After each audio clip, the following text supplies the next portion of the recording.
എത്രയോ പ്രാവശ്യം ഞാൻ നിന്നിൽ നിന്നകന്നു പോയി, അറിഞ്ഞും അല്ലാതെയും തിന്മകൾ ചെയ്തു പോയി. എങ്കിലും സ്നേഹമതാ ഞാനിന്നും ജീവിക്കുന്നു. ദൈവനാമത്തിന് മഹത്വമുണ്ടാകട്ടെ. ഇന്നത്തെ പ്രഭാത ധ്യാനത്തിനായി 21 സങ്കീർത്തനം 2 വാക്യം. അവൻ്റെ ഹൃദയത്തിലെ ആഗ്രഹം നീ അവന് നൽകി, അവൻ്റെ അധരങ്ങളുടെ യാചന നിഷേധിച്ചതുമില്ല.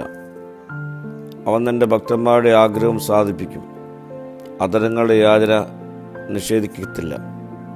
ക്രിസ്തു ഭൂമിയിലായിരുന്നപ്പോൾ തൻ്റെ ആഗ്രഹവും പ്രാർത്ഥന, സഹനം ഇവയെല്ലാം തൻ്റെ ജനത്തിൻ്റെ വീണ്ടെടുപ്പിന് വേണ്ടിയായിരുന്നു. പിതാവ് ആ ആഗ്രഹം തൻ്റെ പുത്രന് നൽകി. അവൻ്റെ സഭയും എത്രയും വേഗം തന്നോടുകൂടി ആയിരിക്കുവാൻ അവൻ ആകാംക്ഷയോടെ കാത്തിരിക്കുന്നു. അവൻ വെറും കൈയായി മടങ്ങി വരികയില്ല.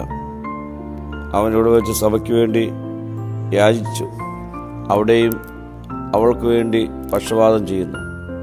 നമ്മെ സ്നേഹിക്കുന്ന, കരുതുന്ന ഒരു മധ്യസ്ഥൻ പിതാവിൻ്റെ സന്നിധി നമുക്കുണ്ട്. അവനോട് നമുക്ക് യാചിക്കാം. അവൻ നമ്മുടെ ഹൃദയത്തിലെ ആഗ്രഹങ്ങളെ നിവർത്തിക്കും. നമ്മുടെ യാചന അവൻ നിരസിക്കുകയില്ല. പ്രാർത്ഥിക്കാം. കർത്താവേ, ഞങ്ങളുടെ നിലവിളിയും യാചനയും നീ കേട്ട് മറുപടി അയക്കണമേ. മഹത്വം നീ എടുക്കണം. യേശുവിൻ്റെ നാമത്തിൽ തന്നെ. ആമീൻ.